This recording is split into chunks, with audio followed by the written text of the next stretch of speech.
Hey everybody, it's Mike here. Today I'm really excited to talk about Baldur's Gate 3, but this time on the PS5. I know there's a lot of curiosity and concern if this game will translate well into a console, because this game is very complex. There's lots of controls involved, so I'll get into that.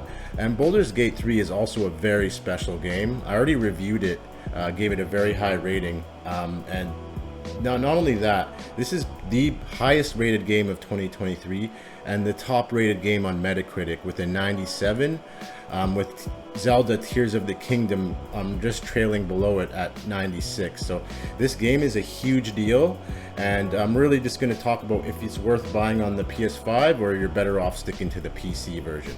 Now, I was already having a lot of fun with this game on the PC, so I was really excited to try it on the PS5. And as soon as I booted up, the first thing I noticed is how well they manage the controls. Just moving around with that directional thumbstick and being able to, navigate through your different skills and magic attacks through the wheel.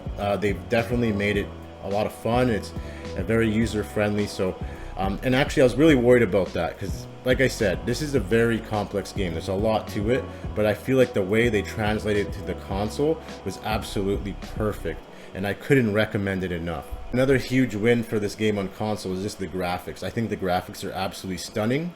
It looks as good as the PC, or, depending on what kind of PC you have, of course, right? You can have a beast PC and it would absolutely just look much better there, but I'm very surprised and satisfied of how this looks on a console. I'm playing on performance mode and I'm enjoying it on performance mode. I think it looks great. For me, the 30 FPS cap is just not my thing on quality mode, so I like smooth gameplay over graphics personally. Now, I know a lot of people were reporting screen tearing.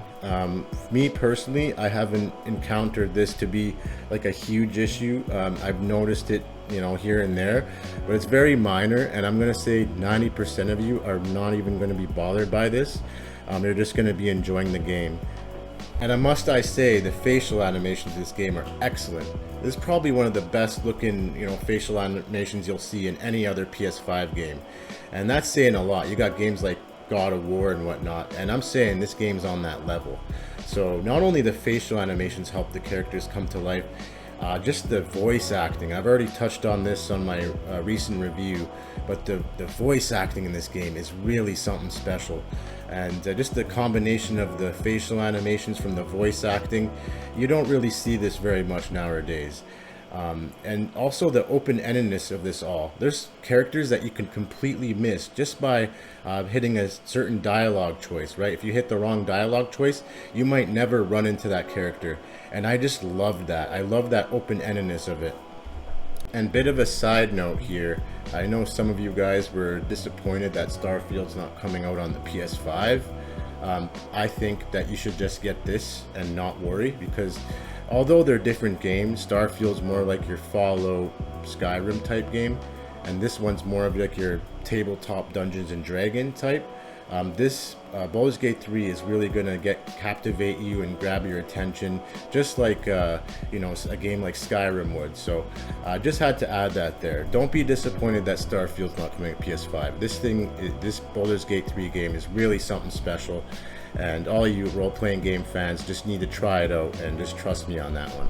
Another huge selling point of this game is just the absolute value you get at the point of purchase. Other games nowadays try to sell you expansion passes, battle passes, DLC, whatever you call it, right? But this game, when you buy it, you get the full game, and it's hundreds of hours of gameplay. So you're going to get tons of replay value, and other video game creators should definitely take note of this. If you give a full package at the point of purchase, your consumers are going to be happy. Now back to the controls for a bit. So as I said, this is through a radial dial menu. So you'll move your character where you want them, and you can select through the wheel what kind of attack you want. So if you want to do a fireball, whatnot.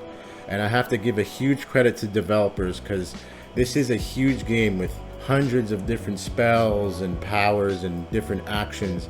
And for them to just reduce it to a controller, they have done a very good job. So we cannot give them enough credit for that. And I would say it almost feels just as good playing this on the console than as it does on PC. Another huge thing that makes this version of the game special, you could actually do the whole game through couch co-op. So this is done through split screen. And you wouldn't believe how the frame rate stays stable throughout all this. I don't understand how they did it, but you could literally be playing with your buddy sitting next to you, doing two totally different things, and there's little to no slowdown. And there's not many games you can really say that right now. And it's not like your buddy has to be beside you and doing the exact same thing as you. Your buddy can be doing completely something different, doing a whole different quest.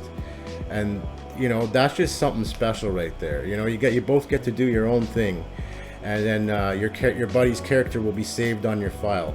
So that is huge, and it's going to lend to hundreds of hours of replay value, if not more. I'm just going to touch up on the gameplay a bit. I know I went more in detail on my full review, but basically the gameplay is based off Dungeons and Dragons, so it's all through dice rolls. For example, you can even convince a boss to stop attacking you, and you can skip whole boss fights altogether if your like persuasion skills are high enough. And like I said, so it's all done through like different dice rolls, and you'll still get the same amount of experience as you would if you beat the boss through combat. And it's just little moments like that just really make this game special. And in terms of how you engage in combat, everything is done through like dice rolls, for example, on like your chance of hitting the enemy. And it's a lot more than just running in guns blazing. You're really going to have to think about your attack depending on what class you are. So if you're a mage, you want to position yourself to get a little bit of distance. You want to jump over obstacles and really make it hard for melee fighters to not get in front of you. Or if you're melee, you want to position yourself almost like a tank where you can protect your other party members. So there's a lot of strategy involved, and you really have to take advantage of the environment. So you have to navigate the environment. You're not just going to run in head first, because you'll just keep dying. Just the level of interaction in this game is very immersive. You can interact with almost everything in your environment, and you don't see that in very many games nowadays. You can you know, for example, even in battles, you can pick up a stone, throw it at an enemy. There's really, the options are endless in this game. As a kind of display of the level of freedom you have, here I am early in the game. I don't have much money, so I decide to steal something. I get caught, and I decide to kill everybody in town and take all their items. This game gives you that level of freedom. And when you're not in battle, you're on the world map exploring, and geez, does exploration definitely reward you in this game. You're going to get items that are very useful, and leveling up your character is very important, or you will just get smoked. But yeah, just the level of openness in this game, you really don't see it very much nowadays. And then you can also go to your camp where you can get to know your party members more. This is almost like your Mass Effect kind of relationships, where you can learn more about characters, do character quests, and boy are the characters ever deep, and you're really going to enjoy your time getting to know them. But overall, I can't recommend this game enough for any PS5 owners. You're really going to get the full experience on this one, and just the level of you know, gameplay variety, and you know, each playthrough is going to be completely different, and you're just going to get tons of value from this game. And this game delivers where a lot of other games you'll see nowadays just don't even come close. So I'm going to highly recommend this one. I'm going to give this one an easy 10 out of 10. And for anyone looking for that engaging RPG just to lose that hundreds of hours, this is the one for you, okay? For those of you looking for the ultimate role-playing experience on your console, just pick up Baldur's Gate 3 and thank me later.